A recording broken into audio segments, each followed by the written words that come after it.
একদিন একটা সন্তান আর তার মা গেছে চাইনিজ হোটেলে। কারণ সন্তান ঢাকা শহরে জব করে আর মা গ্রামে থাকে। তো মা প্রায়ই ফোন করে, বাবা আমি তোর সাথে একটু দেখা করতে চাই। তো দেখা করতে গেছে। পরে সন্তান বলতেছে, মা তুমি কি খাবা? তখন মা বলতেছে, বাবা তোরে আমি জিজ্ঞেস করলে তুই তো বলিস যে চাইনিজ হোটেলে খাই আমি, তো চল সেখানেই যাই। তো দুইজন গেছে, যাওয়ার পর সন্তান বলতেছে, মা তোমার জন্য কি অর্ডার দিব? তো মা বলতেছে, বাবা 1 প্লেট ভাত আর গরুর মাংস অর্ডার দে। তো সন্তান রেগে গিয়ে বলতেছে, মা তুমি কি পাগল?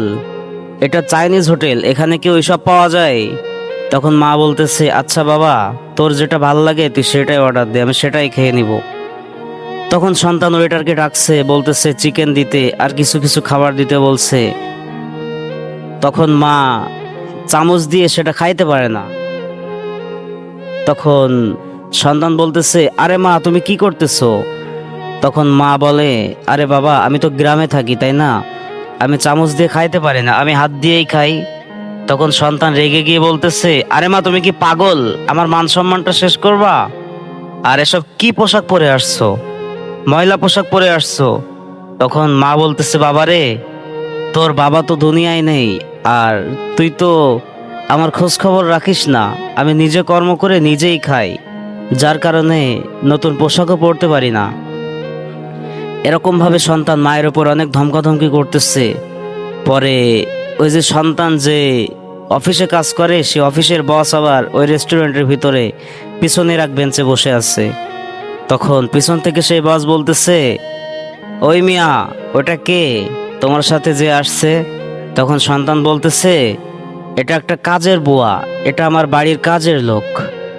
তখন হঠাৎ করে মা খাবার ফেলে রেখে চলে যাইতেছে। তো সন্তান বলতেছে, কই যাস তুই? তখন বলতেছে, বাবা রে আমার পেট ভরে গেছে, আমি আর খাইতে পারবো না। পেট কি আসলে ভরছে? বরং না, নিজের মায়ের পরিচয় দেয় না, বলতেছে কাজের মেয়ে। এটা শুনে মা আর খাইতে পারে না। পরে অফিসের যে বস তিনি আবার বুঝতে পারছেন যে হয়তো এটা তার মা, কিন্তু নিজের সম্মান বাঁচানোর জন্য আর চাকরি বাঁচানোর জন্য মায়ের পরিচয় দিচ্ছে না। তখন ওই বস যুক্তি করে একটা কাজ করছে, সেটা হচ্ছে ওই ছেলের পকেট থেকে মানিব্যাগ বের করে মানিব্যাগের থেকে টাকাটা লুকায় রাখছে। আর ইতিমধ্যে মা একটা চিকেন কাগজে করে মুড়িয়ে নিয়ে চলে যাচ্ছে। তো বিল দেওয়ার সময় যখন সন্তান আর মা হোটেল মালিকের সামনে দাঁড়িয়ে আছে, তখন বলতেছে, কত টাকা বিল হয়েছে? তো বলতেছে এত টাকা বিল হয়েছে। তখন তখন সন্তান পকেটে হাত দিয়ে মানিব্যাগ বের করে দেখতেছে মানিব্যাগের ভিতরে টাকা নাই। তারপর যখন অফিসের বস খাইতেছিল, তখন ওয়েটার এসে দেখতেছে যে একটা চিকেন নাই। তো যখন বিল দিতে গেছে মা আর সন্তান, তখন দেখতেছে মায়ের হাতে কি একটা আছে। তো হোটেল মালিক তখন বলতেছে, এই মহিলা তোমার হাতে ওটা কি দেখি? তো দেখতেছে চিকেন। তারপর একটা অপবাদ দিছে যে তাহলে এই মহিলা চোর, এই মহিলা চিকেন চুরি করে রাখছে, যার কারণে আমি ওই বসকে চিকেন দিতে পারি নাই। ইতিমধ্যে সন্তান পকেটে টাকা নাই, বিলও দিতে পারতেছে না।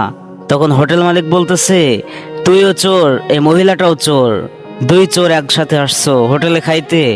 তখন অফিসের বস পিছন থেকে এসে বলতেছে, ওই মিয়া আমি তো জানি যে এরকম একটা সময় আসবে যে তুমি তোমার মায়ের পরিচয় দিবা না, তোমার সম্মান তোমার চাকরি বাঁচানোর জন্য তোমার মাকে তুমি কাজের বুয়া বানিয়ে দিছো।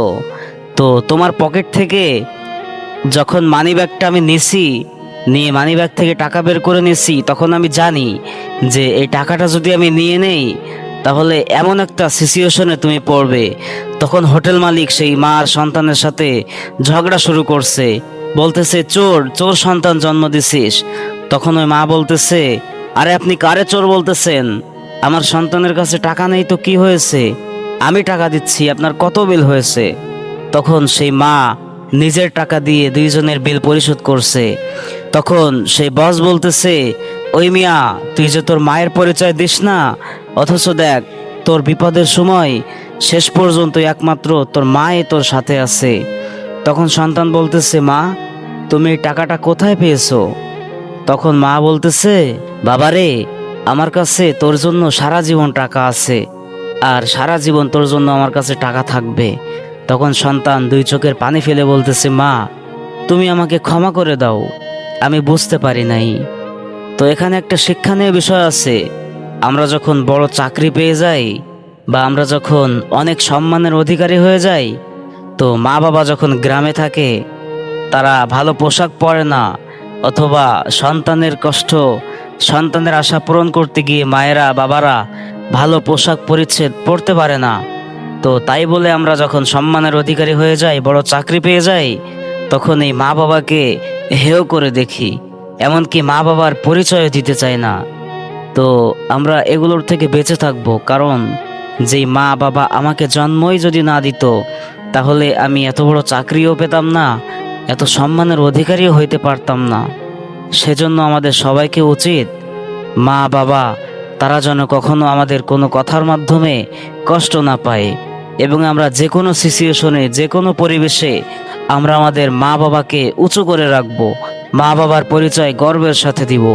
আল্লাহ আমাদের মা বাবার সাথে ভালো আচরণ করার তৌফিক দান করেন।